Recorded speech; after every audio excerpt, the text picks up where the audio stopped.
A very very good evening to all of you once again. तो पिला माने आज आमे किछि न्यू टॉपिक पढ़िबा, न्यू कंटेंट पढ़िबा। तो आजिर क्लास नंबर केते फटाफट मते आगे कहिबे। क्लास नंबर केते?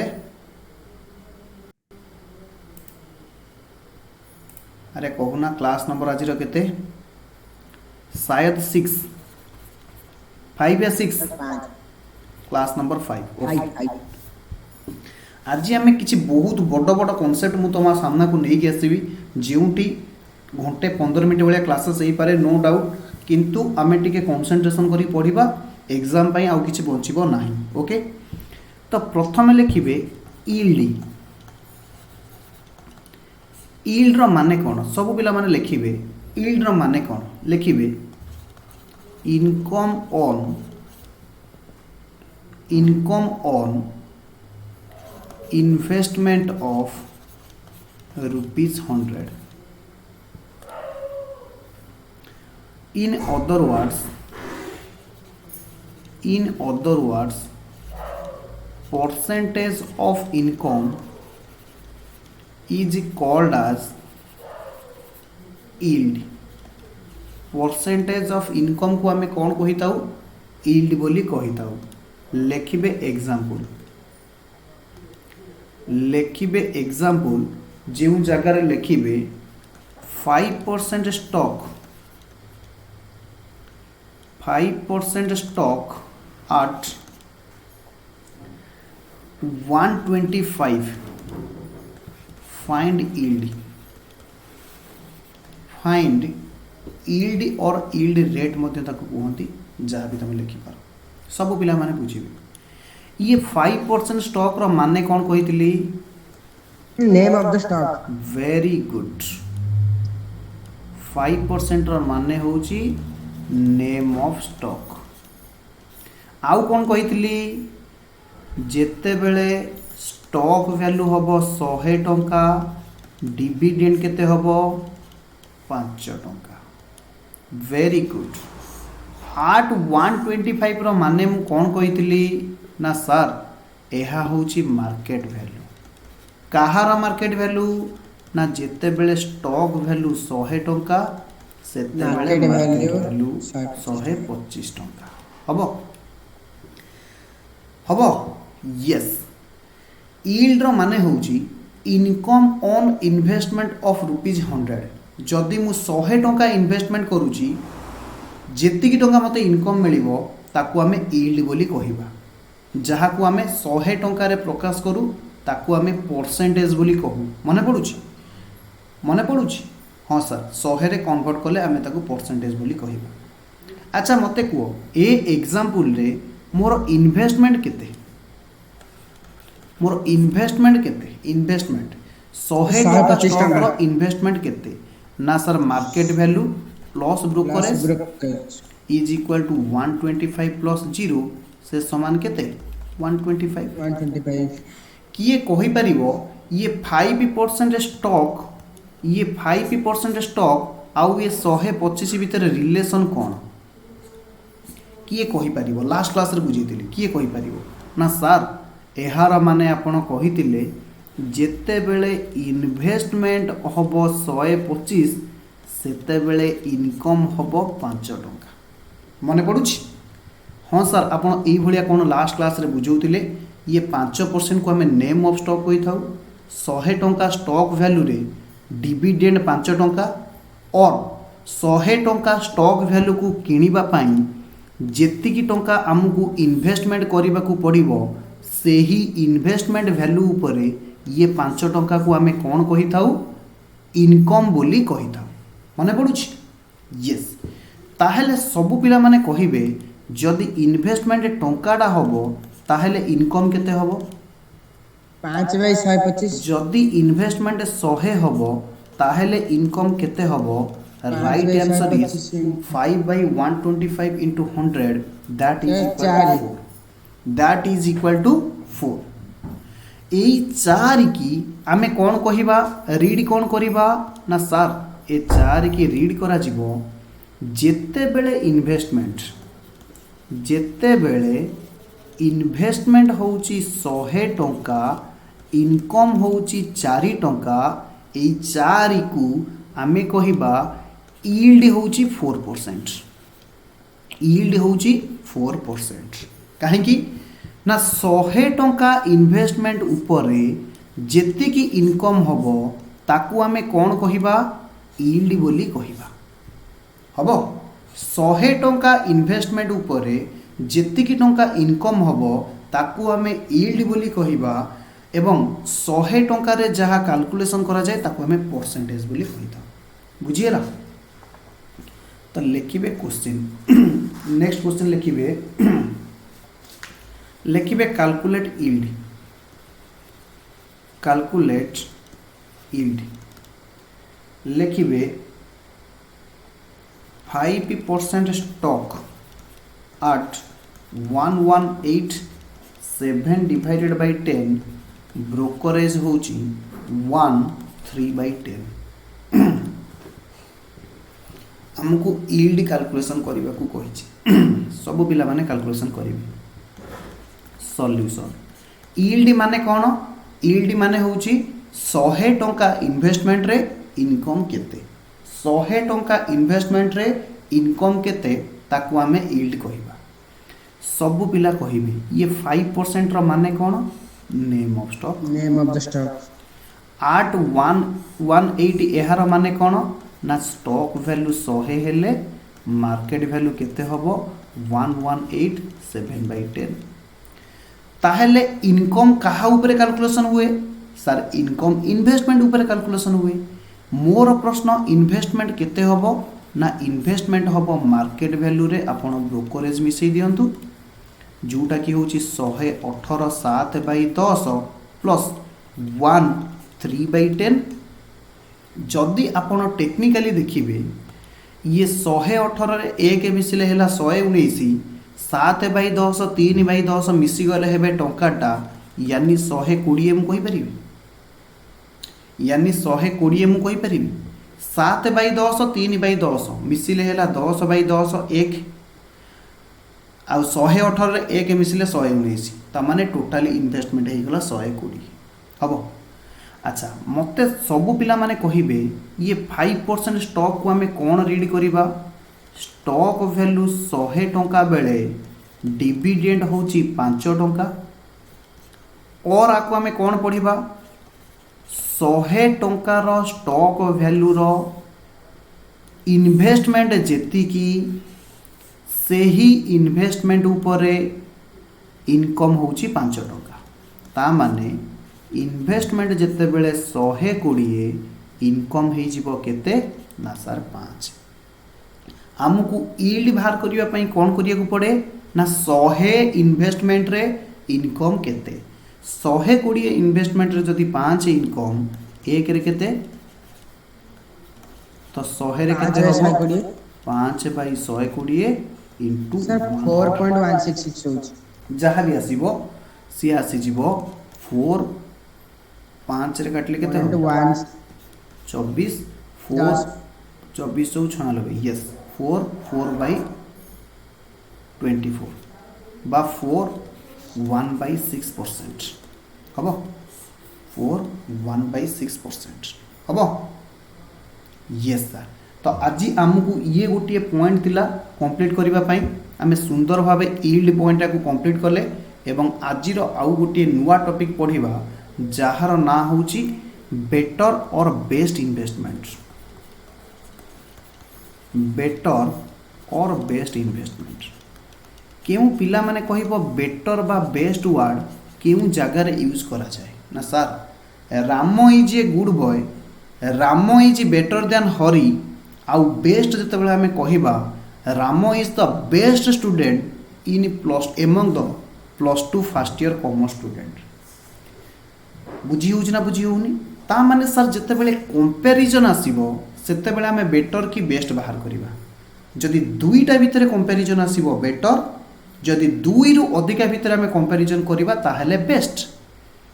इन्वेस्टमेंट बेटर आउ इन्वेस्टमेंट बेस्ट केमिति होबो ना सर आम पाखरे किछि पैसा अछि आमे 1 2 3 4 5टा जगह इन्वेस्टमेंट करि परिबा तो बेस्ट इन्वेस्टमेंट आम क्या कहवा सिंपल कथा सर जी आमको अधिका इनकम दब ताकू आम कौन कहवा जी आमको अधिका इनकम दब ताकू आम कौन कहवा रे कहून भल इन्वेस्टमेंट बा बेस्ट इन्वेस्टमेंट यस तो सबू पिला माने लिखिबे question find the better investment find the better investment तुमको कॉलेज रे पढ़ा जाइतिला ना फाइंड द बेटर इन्वेस्टमेंट हाँ सर एटा हमको पढ़ा जाइतिला फाइंड द बेटर इन्वेस्टमेंट लिखिबे 5% स्टॉक आट 110 आउ गोटे हूँ 4% स्टॉक आट 90 से कौच एमान भितर बेटर किए गोटे देछि 5% स्टॉक आट 110 आउ गोटे देछि 4% स्टॉक आट 90 एमान भितर बेटर किए किए बेटर हम किए कहब ना सर आगे माने मते मीनिंग को तापर आम कैलकुलेशन करवा ना सर जार अधिका इनकम सी हम बेटर इन्वेस्टमेंट जार अधिका इनकम सी हम बेटर इन्वेस्टमेंट अधिका इनकम आम केमिति कैलकुलेशन करवा सब पिला माने लिखिबे इनकम कैलकुलेटेड ऑन कहा उपरे किए कहब ऑन इन्वेस्टमेंट इनकम कहा उपरे कैलकुलेशन करा जिवो इन्वेस्टमेंट उपरे इन्वेस्टमेंट केमिति बाहरिबो मार्केट वैल्यू रे ब्रोकरेज मिसई देबे इन्वेस्टमेंट बाहरी जिवो हबो अरे हबो कि नहीं यस हाँ सर सबु पिलांक पाई मोर गोटिए क्वेश्चन गोटिए पिला रखिछि 30 नंबर आउ गोटिए पिला रखिछि 60 नंबर प्रश्न आसुछि भल नंबर किए रखिछि 60 जणे पिला रखिछि 30 नंबर जणे पिला रखिछि 60 नंबर प्रश्न आसुछि भल नंबर किए रखिछि पिला माने कहले 60 वेरी वेरी गुड बहुत इंटेलिजेंट क्वेश्चन रो तुम माने आंसर देइछो एक सब म्यूट करो साउंड आसुछि म्यूट करो ये होची मार्क स्कोर होची 30 60 तमे कहिला भल रखिछि किए ना सर वाई भल रखिछि मु किंतु कहूची फुल मार्क होची x रो 30 y रो 100 ताहेले एबे को भल किए रखिछि सर एक्स ताहेले को एबे भल किए रखिछि सब पिला माने X बुझो ताहेले को भल मार्क एग्जाम रे किए रखिछि राइट आंसर इज सर एबे भल आंसर x रखिछि ए तो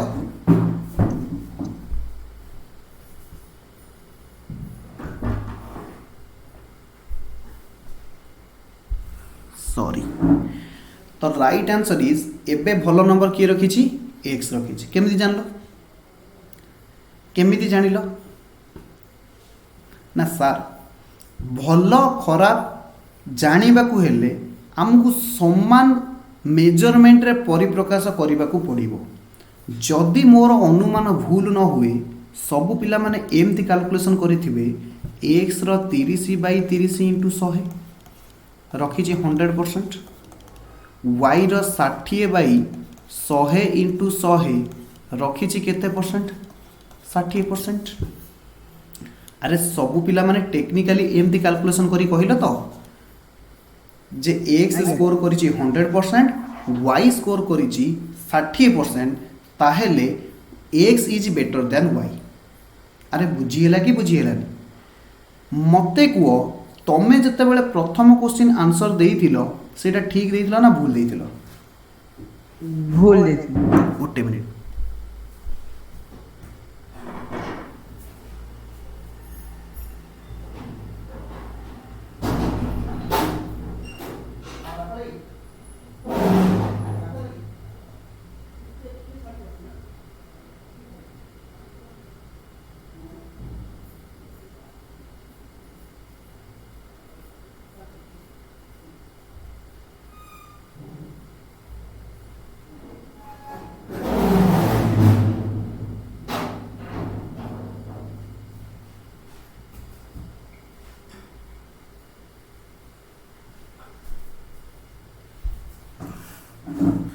सॉरी फ्रेंड्स आमर आज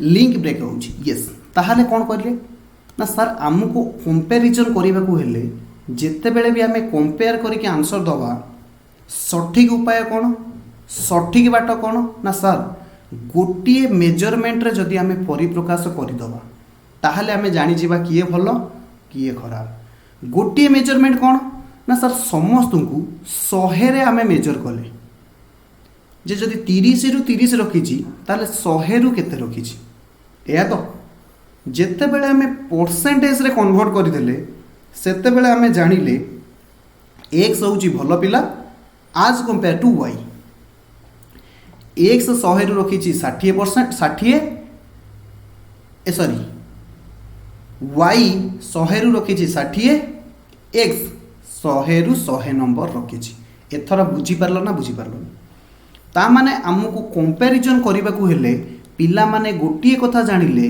जे समान एकक यानी फुल मार्क समान हेबा दरकार फुल मार्क कौन हवा दरकार समान हेबा दरकार सो दैट मु कहि परिबी जे किए भल किए खराब बुझीगल ना बुझीगलानी हाँ सर बुझीगला सर ए एग्जांपल रो आम टॉपिक सहित कौन रिलेशन आम टॉपिक एई एग्जांपल उपरे ही बेस्ड केमिति सर मु दीटा इन्वेस्टमेंट भल केतेबेले जानिबी ना सर जदि आपण उभय स्टॉक रे समान समान इन्वेस्टमेंट करिवे कौन करिवे समान समान इन्वेस्टमेंट करिवे कौन करिवे कौन इन्वेस्टमेंट करिवे ताहले आपण को कौन मिली जीवो जे एक्स इन्वेस्टमेंट रु बा एक्स स्टॉक रे आपणकर इनकम केते वाई स्टॉक रे आपणकर इनकम केते जहार इनकम अधिका हैला अर्थात आपण जेउठू अधिका फायदा पाइले बेनिफिट अधिका पाइले इनकम अधिका पाइले तो सीए कौन हबो सीए कौन हबो बेटर इन्वेस्टमेंट सीए कौन हबो बेटर इन्वेस्टमेंट एति की लॉजिक बुझा पड़ला कि बुझा पड़लानी एति की लॉजिक बुझा पड़ला कि बुझा पड़लानी आगे सर हाँ सर बुझा पड़ला आमर क्वेश्चन कौन थिला एबे आम क्वेश्चन के जीवा 5% स्टॉक एट 100 एहार माने कौन तो जिते बेले एमथिया क्वेश्चन पड़िबो मु सॉल्यूशन लिखुची आमको कौन करिया पड़िबो उभय रे समान इन्वेस्टमेंट करने को पड़िबो तो लिखि परिबो मु एया मने कर investment in both stock is equal to 100 investment in both stock is equal to 100 मु लिखि परिबी कारण समान इन्वेस्टमेंट कले ही मु इनकम बाहर करि परिबी कहून हाँ यस तो केस वन रे कौन कही ना 5% स्टॉक आट 110 एहार माने कौन एहार माने होउची जेते बेले स्टॉक वैल्यू होउची 100 टंका डिविडेंड होउची 5 टंका और जेते बेले इन्वेस्टमेंट होउची 110 सेते बेले इनकम होउची 5 अरे बुझी पारलो कि बुझी पारलो सर आपण इन्वेस्टमेंट 110 केमिति जानिले आपण तो कहितिले 8110 माने एटा हे जीवो market value yes this is market value investment is equal to market value plus brokerage जेहेतु एठी ब्रोकरेज 0 अछि ताहेले इन्वेस्टमेंट केते हे जीवो 110 हे जीवो बुझा पड़ला कि बुझा पड़ला जदि 110 रे मु 5 टंका पाउची एक रे केते पाइबी 5/110 मु केते इन्वेस्टमेंट करूची 100 टंका इन्वेस्टमेंट करूची ताले 100 टंका इन्वेस्टमेंट बेले रिटर्न केते हबो 5/110 इंटू 100 ताहले केते हबो 0 50/11 हेले केते हबो 50/11 4 45.4545 4.55 हम ताने 100 रे मु 4.55 रिटर्न करी ये हूँ प्रथम स्टॉक रे बुझीगला। तो एबे मु नौची केस टू रे कौन देइछि किए कहबो ना 4% स्टॉक at 90 4% स्टॉक at 90 एहार माने कौन ना सर जेते बेले स्टॉक वैल्यू होची 100 सेते बेले डिविडेंड होची 4 और जेते बेले इन्वेस्टमेंट होची 90 सेते बेले इनकम होची 4। सर आपण पुणी भूल कले कौन भूल कले आपण कहितिले 890 टा होची मार्केट वैल्यू मु कहली yes this is your market value. तो आपण इन्वेस्टमेंट केमिति लिखिले अरे बाबा क्वेश्चन रे ब्रोकरेज नाही जदि ब्रोकरेज नाही इन्वेस्टमेंट हे जीवो मार्केट वैल्यू प्लस ब्रोकरेज ता माने 90 प्लस 0 केते हबो 90। अरे बुझीला कि बुझीलानी ये सर बुझीला जदि 90 टंका रे मु 4 टंका इनकम करूची ताहले टंकाटारे केते इनकम करिवि 100 रे केते इनकम करिवि 4/90 इंटू 100 केते आंसर बाहरला केते आंसर बाहरला को 4.44 मते को जदि मु 100 टंका केस 1 रे इन्वेस्टमेंट करूची मते 4.55 इनकम होउची जदि केस 2 रे मु इन्वेस्ट करूची तो मते 4.44 इनकम होउची ताहले मते कुआ बेटर इन्वेस्टमेंट की सर 4.55 टा Yes, 100 ता माने आंसर 5% स्टॉक अतएव 5% stock at 110 is better investment बुझिएला। अरे बुझिएला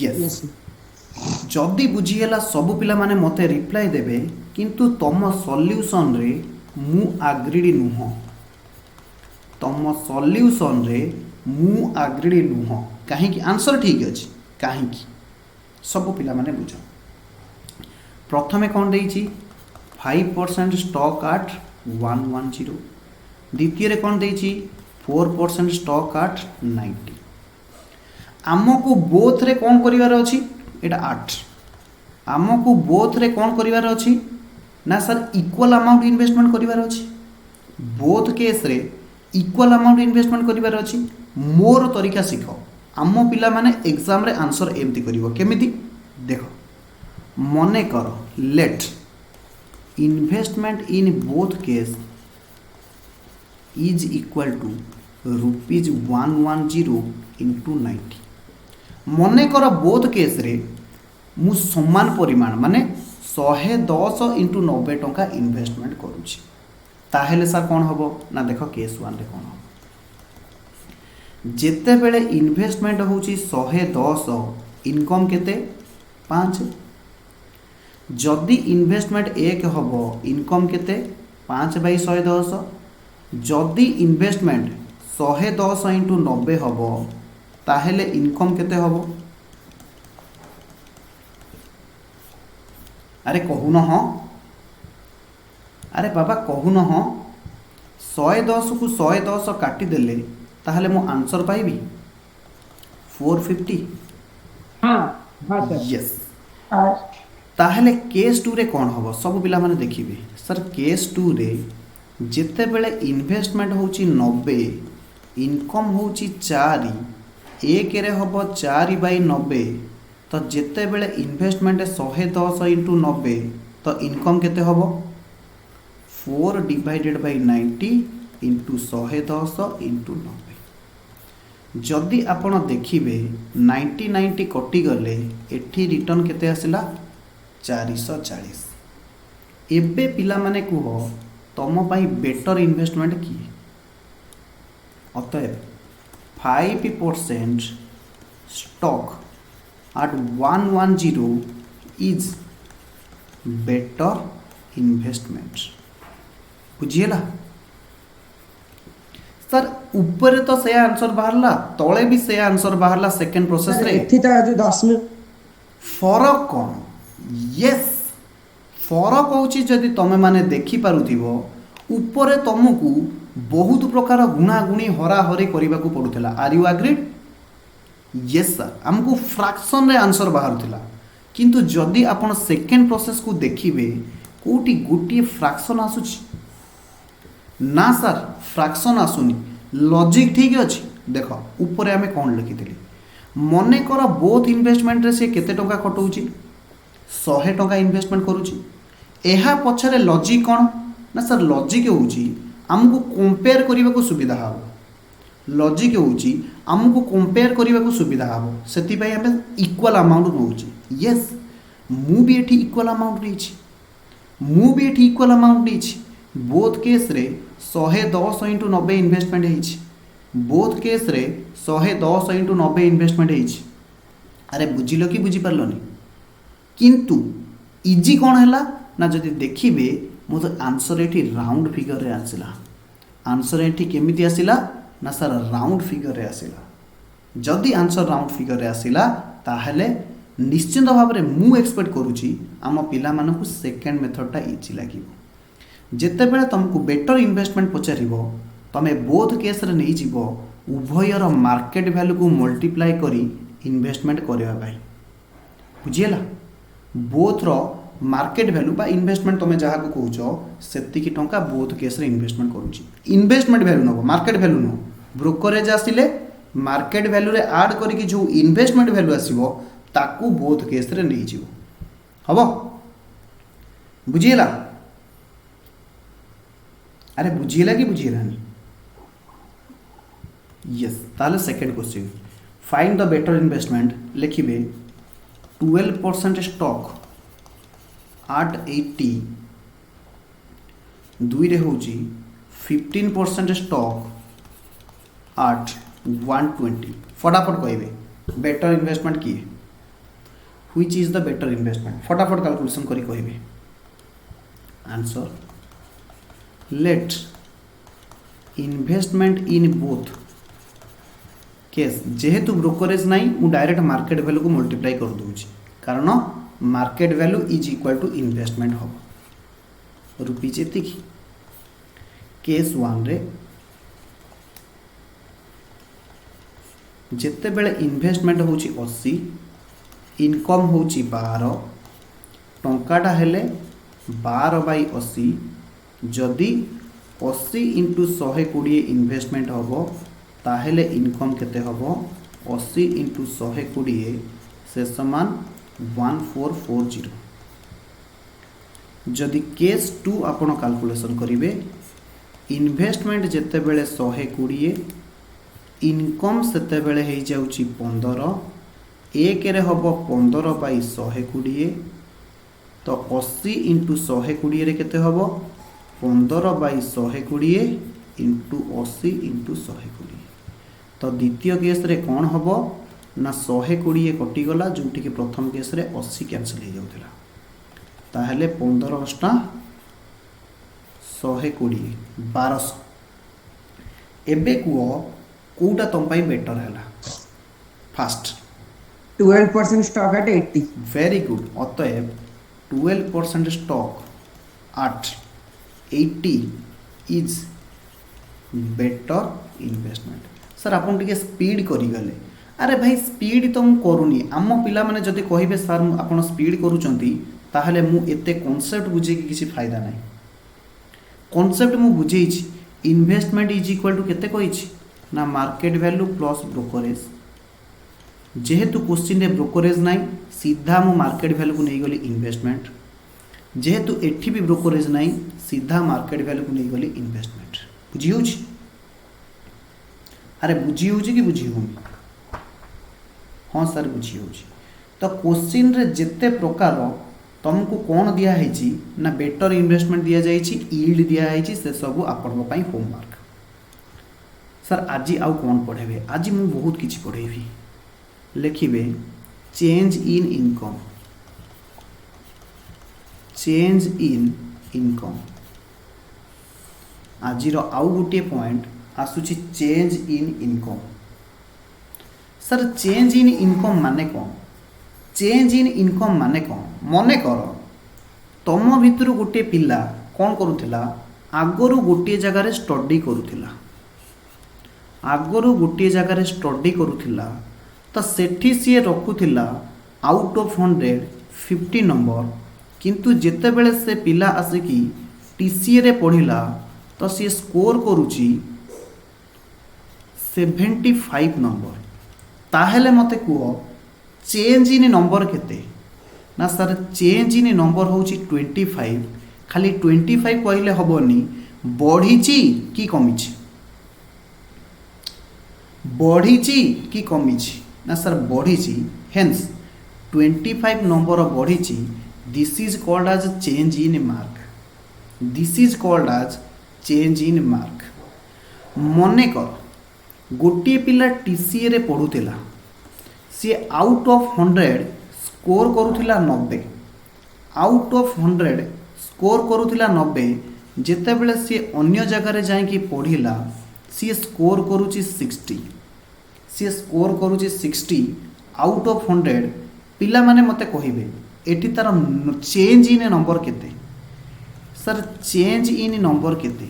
ଚେଞ୍ଜ ଇନ୍ ନମ୍ବର ହେଉଛି 30 -30। ଭେରି ଗୁଡ୍, 30 ନୁହଁ, 30 ମାଇନସ୍ ମିନ୍ସ ଡିକ୍ରିଜ୍ ହେଉଛି 30।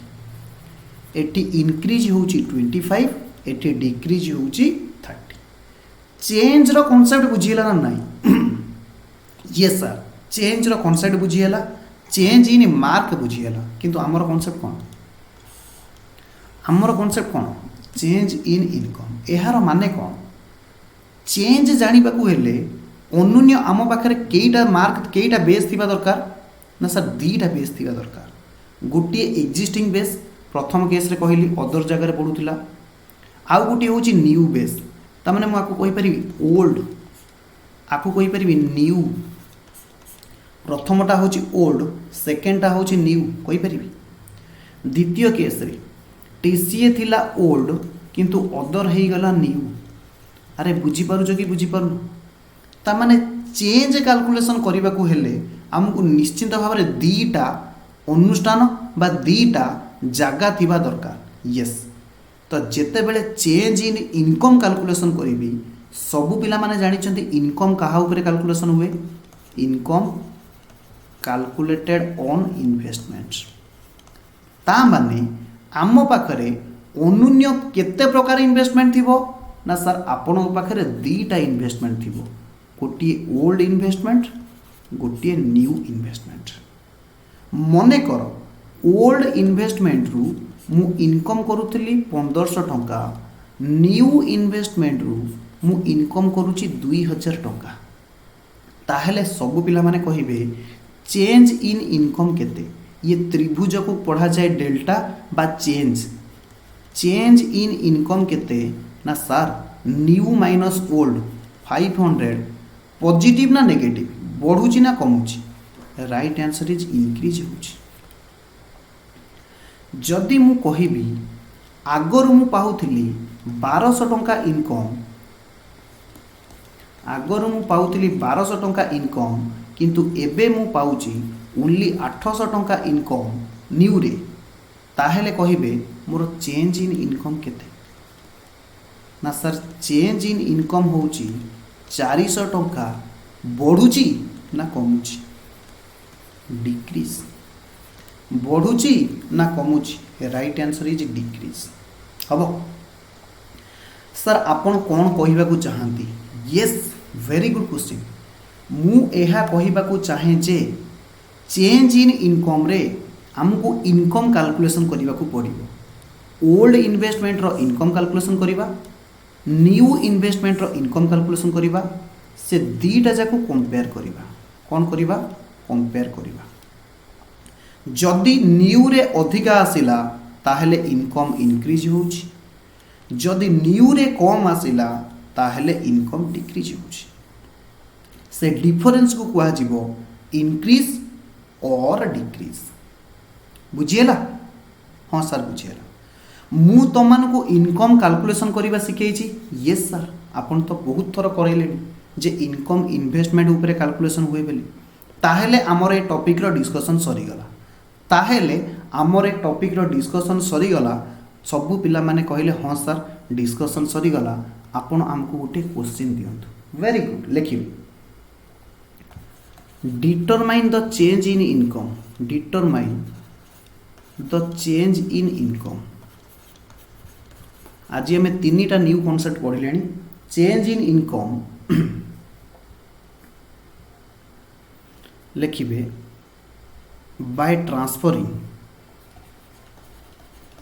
by transferring rupees 60,000 of 15% stock at 90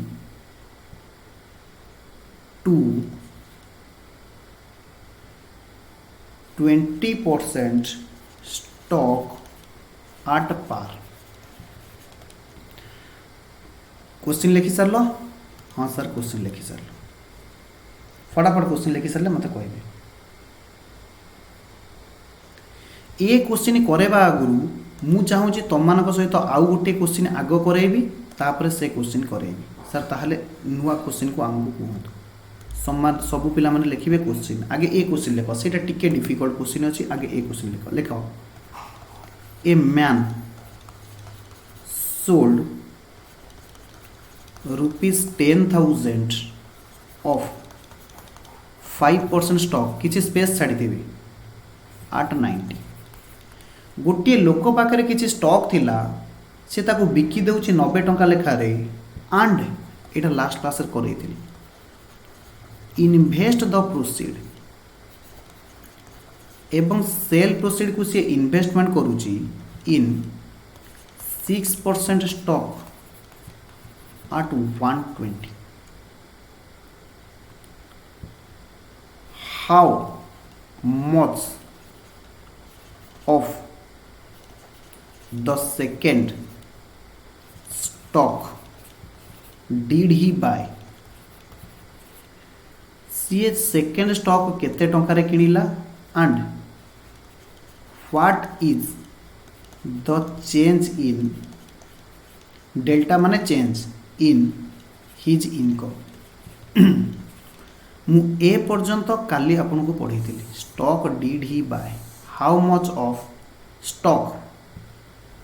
of the second stock did he buy एटा लास्ट क्लास रे पढ़ी एटा होची आज रो discussion this is the discussion of today okay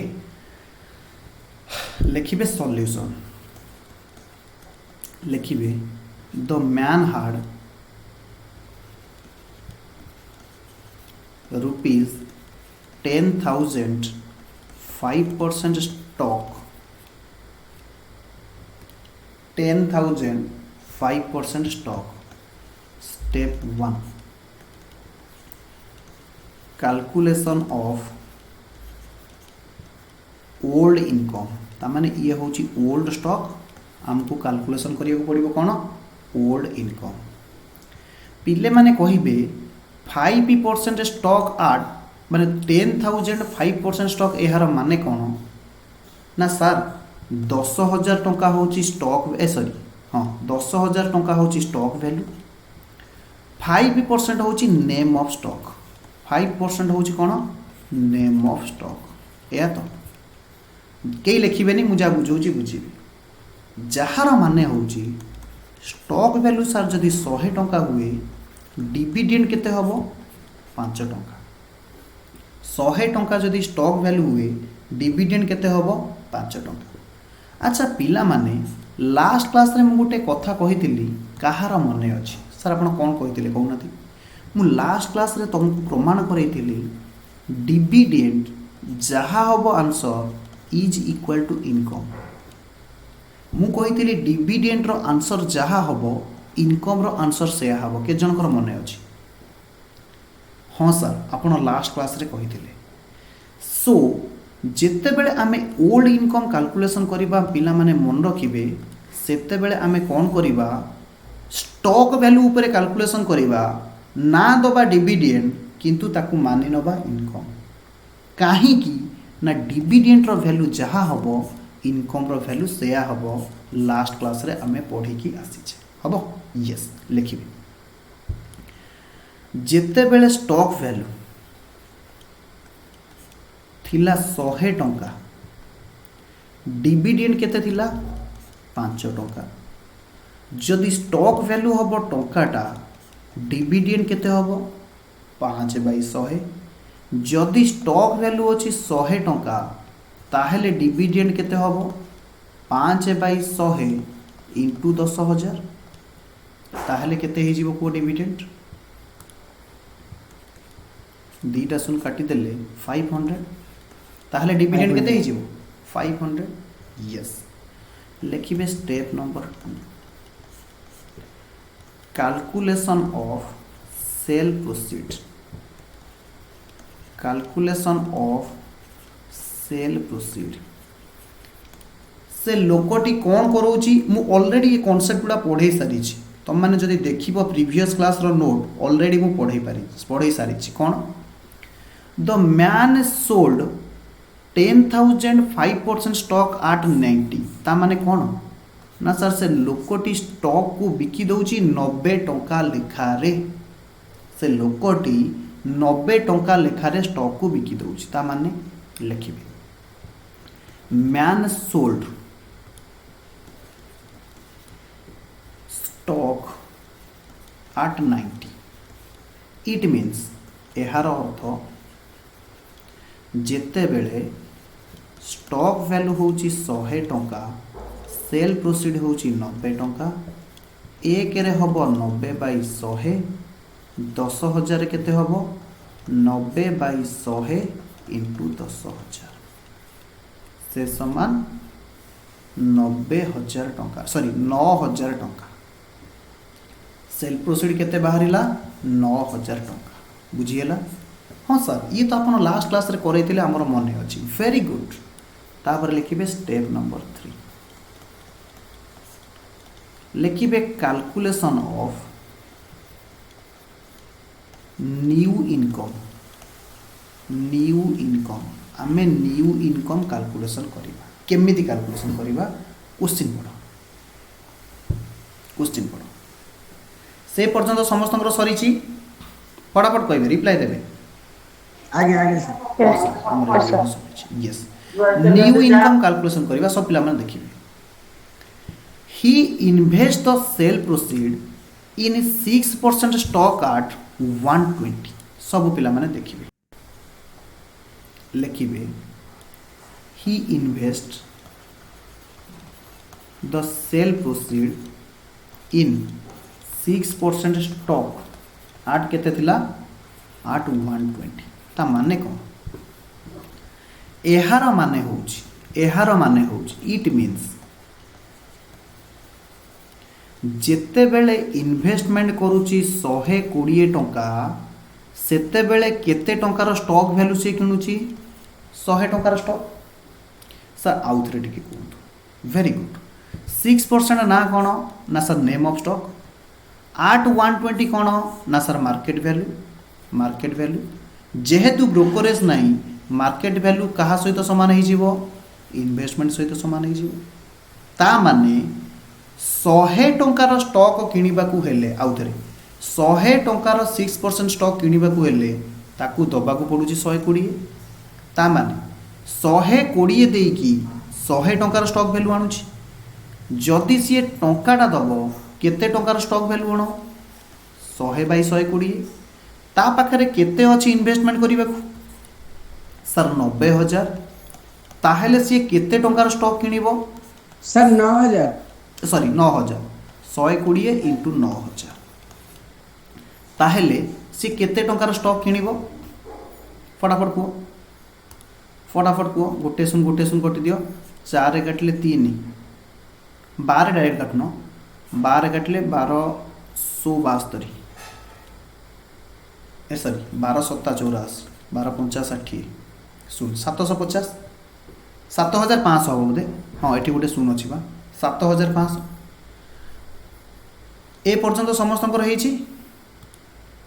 हाँ ए पर्यंत क्वेश्चन आगे क्वेश्चन की जावा यस आस क्वेश्चन रे पचारि how much of the second stock did he buy आमे कौन बाहर कले जे स्टॉक वैल्यू केते टंकार सी किनिला क्वेश्चन पचारिथिला नुआ स्टॉक रो स्टॉक वैल्यू केते आउ थरे how much of the second stock did he buy केते टंका से सेकेंड स्टॉक रो किनिथिला आमे एठी बाहर कर देले जे 9000 इन्वेस्टमेंट करी सेकेंड स्टॉक से 7500 रो आनिला ए पर्यंत बुझीला ता माने थर्ड पॉइंट रो आंसर हे गला थर्ड पॉइंट रो जो फर्स्ट पॉइंट रो आंसर हे गला किंतु आमर ये थर्ड पॉइंट एबे भी मजबूत अछि आमे थर्ड पॉइंट रे कोन हेडिंग देइछे कैलकुलेशन ऑफ न्यू इनकम सब पिला माने सुनिबे एबे जहा मु कैलकुलेशन करली ताकू गोटे एमती कर्ली ब्रैकेट दे देबे जेहेतु क्वेश्चन पचारिथिला जे नुआ स्टॉक से केते टंकार किनिबो मु ए पॉइंट टा करली अदरवाइज ए पॉइंट मु एग्जाम रे करी न थांती अदरवाइज ए पॉइंट मु एग्जाम रे करी न थांती एग्जाम रे मु डायरेक्ट न्यू इनकम कैलकुलेशन करिबे सब पिला माने बुझिबे ओल्ड इनकम कहितली कहा ऊपर कैलकुलेशन होबो स्टॉक वैल्यू ऊपर ओल्ड इनकम जते बेले मु कैलकुलेशन करली ताकू स्टॉक वैल्यू ऊपर कैलकुलेशन करली ना देली डिविडेंड ये डिविडेंड जहाँ हम इनकम से किंतु न्यू इनकम मन रख न्यू इनकम इन्वेस्टमेंट ऊपर कैलकुलेशन हम कहीं ना देख ये इन्वेस्टमेंट रो वैल्यू देछि से लोक पाखे केते पैसा अच्छी इन्वेस्टमेंट करने 9000 टंका अच्छी इन्वेस्टमेंट करने सब पिला माने बुझिबे आउ थे मुझे कहूँ सब पिला माने बुझिबे ही इन्वेस्ट लिखिबे आउ थे न्यू इनकम जगह लिखिबे he invest the proceed sale proceed के सी इन्वेस्टमेंट करुची इन 6% स्टॉक इन 6% स्टॉक आठ केते 120 यार माने कौन यार माने होची 6% स्टॉक होची name of stock name of stock आठ 120 होची कौन मार्केट वैल्यू जेहेतु सर ब्रोकरेज नहीं आमे ये मार्केट वैल्यू को कहि परिबा इन्वेस्टमेंट आमे ये मार्केट वैल्यू को कहि परिबा इन्वेस्टमेंट ये नेम ऑफ स्टॉक रो जदि आमे आगु को जीवा मु कोन कहितली ना सर स्टॉक वैल्यू जदि 100 टंका हबो डिविडेंड केते हबो 6 टंका और कोन कहितली ये 100 टंका स्टॉक वैल्यू रो इन्वेस्टमेंट जेति की हबो यानी 120 से ही इन्वेस्टमेंट उपरे यानी 120 इन्वेस्टमेंट उपरे इनकम केते हबो 6 टंका यही कथा तो मुझे तुमको बुझे क्या आसूची सर आउ थे 6% स्टॉक रो ना होची स्टॉक वैल्यू 100 बेले डिविडेंड 6 टंका और यही स्टॉक वैल्यू रो इन्वेस्टमेंट जेति की हबो से ही इन्वेस्टमेंट उपरे इनकम होची 6 टंका बुझीगला हाँ सर तो एबे मु मोर ब्लैक पेन रे लिखुची सब पिला माने देखिबे इट मीन्स व्हेन इन्वेस्टमेंट होची 120 इनकम केते 6 टंका टंकाटा जदि इन्वेस्टमेंट करिवो इनकम केते करिवो 6/120 जदि 9000 टंका इन्वेस्ट करिवो काहे कि ना सर ता पाखे रे अछि 9000 टंका इन्वेस्ट करिबा पई ताहेले इनकम केते हबो 6/120 इंटू 9000 जदि आमे आकु काटी दबा केते हबो आंसर 20 450 इनकम केते हबो 450 हबो लिखिबे step number 4 calculation of change in income change in income हम लिखिबे ओल्ड इनकम एग्जाम रे तमे ओल्ड वर्ड यूज करिवनी मु किंतु एठी लिखुची ओल्ड इनकम ए ओल्ड इनकम को केमती सारा में एग्जाम रे लिखिबे ओल्ड स्टॉक रो ना कोन थिला 5% स्टॉक इनकम फ्रॉम 5% स्टॉक केते थिला अरे ऊपर कैलकुलेशन करथिलो केते 500 इज इक्वल टू 500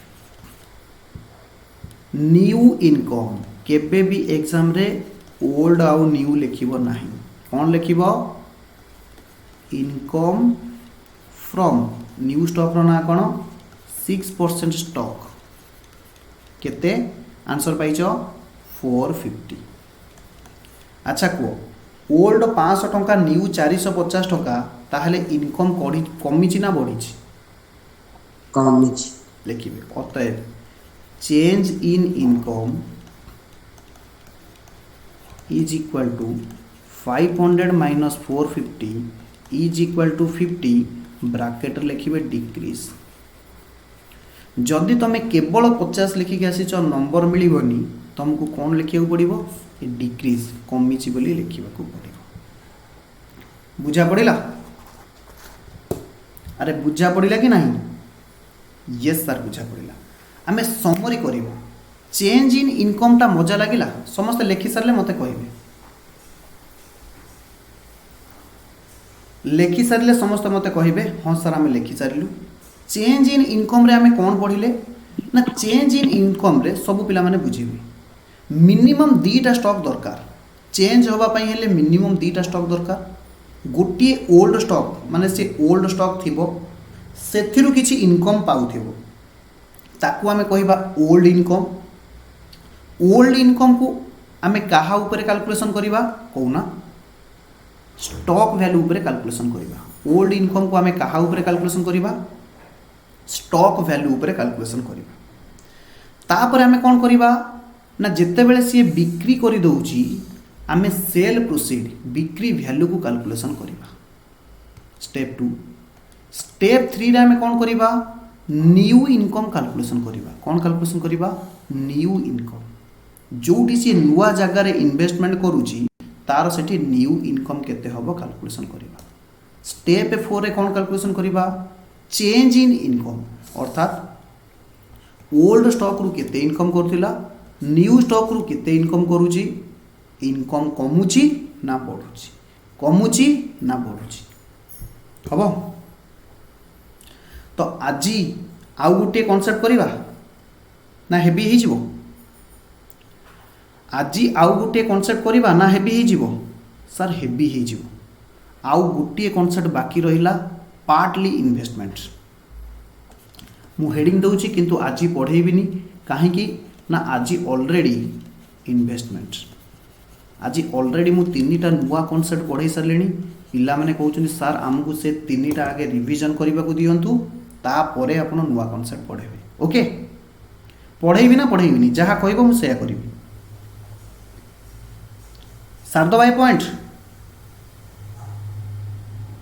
ना सर हेवी वेरी गुड मु जानी कोटी मते कम करिया पड़ो अधिका करिया पड़ो मु जानी जो माने आंसर दे पारुन म्यूट ऑन ऑफ करने को प्रॉब्लम होउची से माने मेसेज करि परिबे कारण मो आगे आउ गोटे स्क्रीन चलची जोटी मु तम मानकर मेसेज भी रीड आउट करि पारुची ओके यस। तो आजिर क्लास केमिति लागिला मतामत नहीं जणेबे निश्चित भाव में फीडबैक देबे भल लागिले निश्चित शेयर करिवे खराब लगिले निश्चिंत कमेंट देवे जे सर यही जगह आम बुझीपारूनु बा यही जगह क्लास खराब है ओके बाय बाय आज एतिकी बहुत पुणी देखा हम न्यू टाइम रे फ्रेश एनर्जी सहित फ्रेश माइंड रे ओके बाय बाय।